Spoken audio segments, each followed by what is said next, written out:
नमस्कार, मैं राहुल वाघ। हमारे देश की समस्या नाम का चैनल आज के दिन में जो इन्वॉल्वमेंट बता रहा है, एक बात तो सही तरीके से है कि लोगों की समस्याओं की रोज़ दिन पे दिन बढ़त हो रही है, लेकिन उसके समाधान का कहीं भी हमें हल नहीं दिख रहा है। तो मुझे ऐसा लगता है कि ये सबसे बड़ी वजह इसकी क्या है कि प्रॉपर तरीके से समस्याओं का जो एक्सपोज़ होना चाहिए वो नहीं हो रहा है, इसलिए हो रहा है। तो मुझे ऐसा लगता है कि चैनल का नाम ही उस तरीके से बहुत बढ़िया है। तो आपको इस काम के लिए मैं सही दिल से शुभकामनाएँ देता हूँ और मूल बात पे आता हूँ। कल डॉक्टर बाबा साहब अम्बेडकर जी का स्मृति दिन है।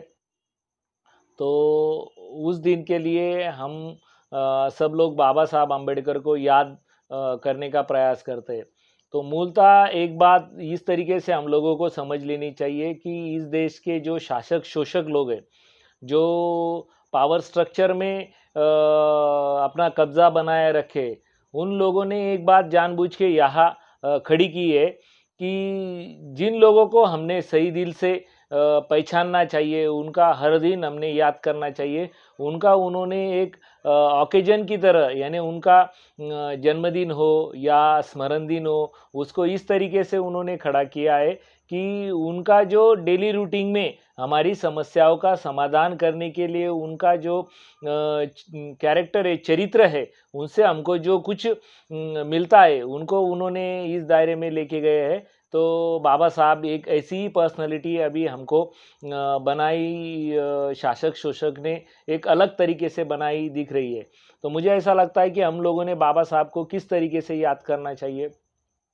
तो सबसे महत्वपूर्ण बात इस तरीके से है कि बाबा साहब अम्बेडकर का इस देश के लिए जो रोल रहा है, वो बहुत बढ़िया है। यानी हम लोग ऐसा कह सकते हैं कि भारत में सही तरीके से अगर लोगों के ह्यूमैनिटी का आंदोलन अगर इंटरनेशनल लेवल पे अगर किसी ने सही ढंग से खड़ा किया हो, तो वो मुझे ऐसा लगता है कि डॉक्टर बाबा साहब अम्बेडकर ने खड़ा किया है। तो उसका जो एक बेसिक आयाम है, वो क्या है? उसको हटा के जानबूझ के इस देश के सत्ताधारी लोग बाबा साहब का एक नया पिक्चर खड़ा करके लोगों के सामने उसको लाने का प्रयास करते हैं और एक दिन में बाबा साहब को फूल अर्पण करो, अगरबत्ती लगाओ और उत्सव करके बाहर निकल जाओ, इस तरीके से एक माहौल बनाया जाता है। लेकिन मुझे ऐसा लगता है कि बाबा साहब को अगर हमको सही जानना है, तो बाबा साहब ने जो एक उनकी लाइफ की सबसे बड़ी अचीवमेंट अगर कुछ है, तो मुझे ऐसा लगता है कि इंडियन कॉन्स्टिट्यूशन है। तो उसको हमने किस तरीके से लेना चाहिए? आज की डेट में हमारी हर समस्या का समाधान अगर कोई कर सकता है, तो इंडियन कॉन्स्टिट्यूशन ही कर सकता है। लेकिन उसको किस तरीके से हम लोगों ने देखना चाहिए? क्योंकि आज का सबसे मेजर प्रॉब्लम इस तरीके से हो गया है कि कॉन्स्टिट्यूशन बनाने वाले लोग कौन है? अगर हम भारत का अगर प्रिएम्बल देखते, हमारे इंडियन कॉन्स्टिट्यूशन का प्रिएम्बल देखते, तो उसमें एक लफ्ज़ इस तरीके से इस्तेमाल किया गया है कि वी द पीपल, यानी हम लोग हमें ही हमारा संविधान अर्पण कर रहे हैं। यानी ये बहुत क्लासिकल लैंग्वेज में लिखा गया है कि हम ही हमको वो अर्पण कर रहे हैं। यानी इसका मतलब क्या होगा है कि संविधान हमने लिखा है, वो हम ही लोग उनको मान्यता दे रहे और हम ही लोग उसको स्वीकार कर रहे। तो इसमें एक बात सामने आ रही है कि हम लोगों ने हमारे कुछ रिप्रेजेंटेटिव खड़े किए और उनसे संविधान बनवा के लिया है। यानी इसका मतलब क्या होगा, संविधान बनाने की जो प्रोसेस है, उसमें पूरा भारत उसमें इन्वॉल्व है। तो भी जानबूझ के आज की डेट में क्या किया जाता है कि वो किसी के तो भी साइड में उसका एक एंगल खड़ा किया जाता है और उससे क्या होता है कि हम लोग उससे हटके उसको एक जिसको क्या बोल सकते हैं हम, पोलराइजेशन करने की प्रक्रिया बहुत ज़्यादा तरीके से शुरू है और वो पोलराइजेशन अभी इस दायरे में बढ़ गया है कि एक्टिव पॉलिटिक्स में भी वो आ गया है। अभी हम देखते हैं कि रिलीजियस पोलराइजेशन, और फिर इसको काउंटर किस तरीके से करना चाहिए। रिलीजियस पोलराइजेशन को रिलीजियस पोलराइजेशन के दायरे से कभी भी हम लोग काउंटर नहीं कर सकते। अगर रिलीजियस पोलराइजेशन को काउंटर करना है तो सोशल पोलराइजेशन हमको बहुत ज़रूरी है। तो सोशल पोलराइजेशन किस तरीके से हो सकता है, तो बाबा साहब अम्बेडकर ने इंडियन कॉन्स्टिट्यूशन में ही ये बात बहुत ज़ोर शोर से रखी थी। हालांकि ये बात भी हम लोगों को समझ लेनी चाहिए, बाबा साहब अम्बेडकर का जब इंडियन कॉन्स्टिट्यूशन बनाने के प्रक्रिया में जब रोल निश्चित नहीं था, तब उन्होंने एक मेमोरेंडम लिखा था जिसका नाम स्टेट एंड माइनॉरिटी करके। तो उन्होंने उस स्टेट एंड माइनॉरिटी में कुछ बातें लिखी थी, खास तौर पे ज़मीन का मसला लेके है, उसके बाद में इंडस्ट्रियल सेक्टर को लेके है, और सबसे बड़ी बात ऐसा है कि अल्पसंख्यक कम्युनिटी को जब भी देश चलेगा तो अल्पसंख्यक लोगों को उनको एक कॉन्स्टिट्यूशनल सेफगार्ड किस तरीके से खड़े होगी, यानी उनको कौन सी तरीके से सिक्योरिटी होगी, इस बारे में उन्होंने जोरदार तरीके से वहाँ पे एक चर्चा की है। उसको भी हम लोगों को इस दायरे में सही ढंग से जब भी हम याद करते हैं तो मुझे ऐसा लगता है कि कोई भी व्यक्ति को अगर हमें याद करना है तो उनको फिजिकल तौर पे याद करने की बजाय उन्होंने जो आइडियल लेवल पे कंट्रीब्यूट किया है, उस कंट्रीब्यूशन को अगर हम लोग याद करते हैं तो वो सही ढंग से महापुरुष को हम लोग आदरांजलि कह सकते हैं। लेकिन मैं एक बात हर प्रोग्राम में कहने का प्रयास करता हूँ कि विशेष तौर पे यानी शेड्यूल कास्ट के कम्युनिटी में काम करने वाले लोगों को एक एक्टिविस्ट करके जो आइडेंटिटी दी जाती है, वैसे अभी हमारे मुस्लिम भाइयों में भी ये बात बहुत ज़ोर शोर से चल रही है, आदिवासी भाइयों में भी चल रही है कि सोशल एक्टिविस्ट किसको कहा जाता है। यानी हम लोग बहुत ज़ोर शोर से कहते हैं कि मैं एक्टिविस्ट हूँ, तो एक्टिविस्ट किसको कहते हैं। तो मुझे ऐसा लगता है कि जैसे कोई फुले अंबेडकरी मूवमेंट का एक्टिविस्ट कहता है, तो मुझे ऐसा लगता है कि उसको उस आइडेंटिटी को कहने के लिए मिनिमम लेवल का फुले और अंबेडकर लिटरेचर उसको मालूम होना चाहिए, उसी को हम लोग एक्टिविस्ट कह सकते हैं। लेकिन मेरा निजी ओपिनियन ऐसा है कि फुले अंबेडकरी मूवमेंट में काम करने वाले लीडरों को भी कहाँ तक फुले और अंबेडकर पता होता है, ये क्वेश्चन मार्क करने वाली बात होती है। वैसे ही दूसरी बात, हमारे मुस्लिम भाइयों में भी हम लोग देखते हैं कि मुस्लिम भाइयों में भी बहुत रोमांटिक कंसेप्ट में एक्टिविस्ट करके एक आइडेंटिटी लेके लोग चलते हैं, लेकिन उनको अपने कौम में ग्रास रूट पे कौन सी समस्या लोगों को ज़्यादा उलझनों में डाल रही है, इनका कहीं से भी उनको पता नहीं होता है, लेकिन वो सोशल एक्टिविस्ट करके एस्टेब्लिश होते।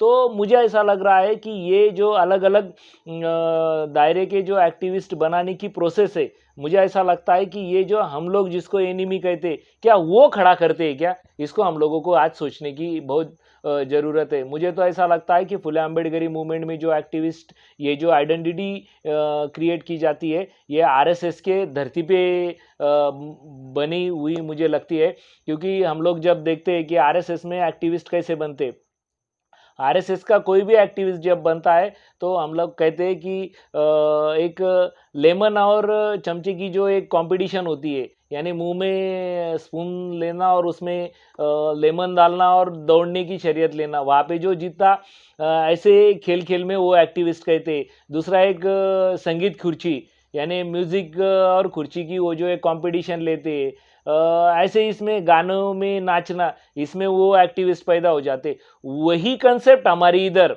यानी हमारे महापुरुषों का वैचारिक लेवल का कंट्रीब्यूशन देखे बगैर भी एक्टिविस्ट बनने की प्रोसेस हमारे इधर जोर शोर से शुरू हो गई है। तो मुझे ऐसा लगता है कि ये बात कतई हम लोगों ने बर्दाश्त नहीं करनी चाहिए। हमारा कोई भी एक्टिविस्ट हो, वो अगर ग्रास रूट में कोई भी समस्या को फेस करने के लिए अगर एक्टिव होता है, तो वो खुद के आइडियोलॉजी के बेस पे अगर बनेगा, तो मुझे ऐसा लगता है कि ये जो हमारे ऊपर जितनी भी अभी समस्याओं की मालिका शुरू हो रही है, उसको काउंटर करने की हम हमारे अंदर से कुछ तो भी क्रिएट कर पाएंगे और उनको काउंटर कर पाएंगे। अन्यथा हम मार खाने की जो बातें देख रहे हैं वो हमारे निरंतर सामने आ रही है।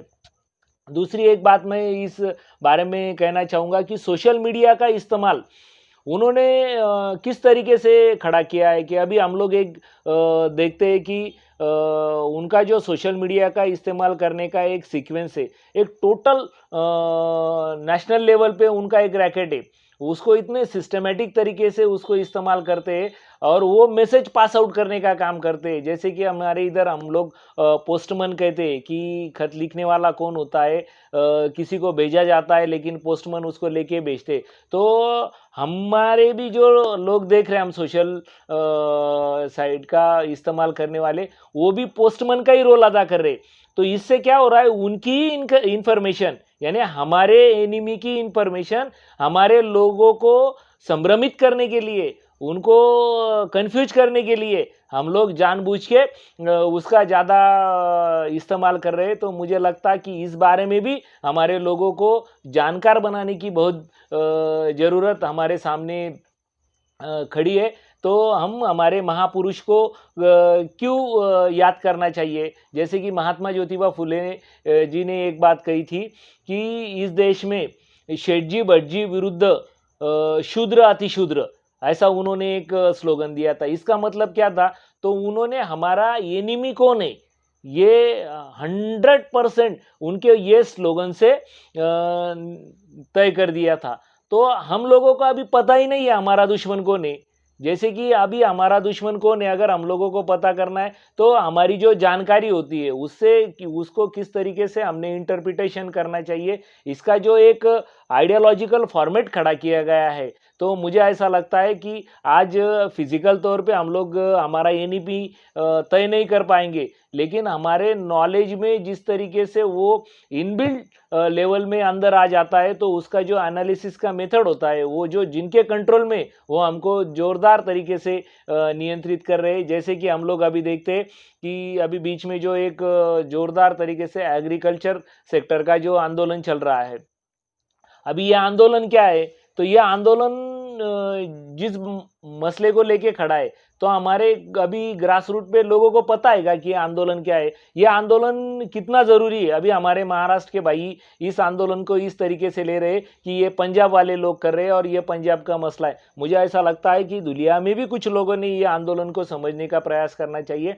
आज सबसे अगर आप लोगों ने माइक्रो लेवल पे अगर जानकारी ली, तो मुझे ऐसा लग रहा है कि लगभग 1-1.5 महीने से जैसा ये एग्रीकल्चर सेक्टर में लॉ के हिसाब से चेंज हुआ है, हम लोग जो आलू खा रहे हैं वो शायद मुझे ऐसा लग रहा है कि 50 रुपए किलो से ऊपर 1-1.5 महीने से वो चल रहा है। तो वो 50 रुपए किलो क्यों इतना ज़्यादा चल रहा है, तो अभी उन्होंने जो हमारे रोज की ज़रूरतें की जो चीज़ें थी, हम लोग जिसको जीवन आवश्यक चीज़ जिसमें कहते थे, उन्होंने जिन जिन लोग यादी में से उनको बाहर निकाला, आलू को बाहर निकाला, तो उसको स्टोर करने की व्यापारियों की क्षमता बढ़ गई और उससे देखो आलू का आज रेट 50 रुपए के आसपास ला के रखा है। तो ये आने वाले वक्त में और ज़्यादा तेज़ी से हमारी समस्याओं का जो लेवल है वो बहुत ज़्यादा बढ़ने वाला है। इसलिए मुझे ऐसा लगता है कि दुनिया में हम लोग जहाँ आज खड़े, हमारा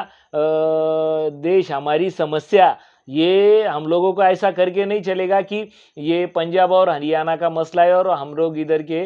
तो मुझे ऐसा लगता है कि आने वाले वक्त में ऐसा ना हो जाए कि हमको अगर कहीं गेहूँ खरीदने के लिए 50 रुपए किलो तक अमाउंट देना पड़े, तो इसलिए वो अगर नहीं देना है, तो आज की डेट में हमको ये हमारे महापुरुष को याद रखने के लिए ऐसे आंदोलनों में हम इन्वॉल्व होना, यही हमारे महापुरुषों के लिए सही ढंग से आदरांजलि और उनको याद करना हो सकता है। अन्यथा रोमांटिक कंसेप्ट में हम लोग सिर्फ जो हमारी एनिमी को चाहिए वही हम करते रहेंगे।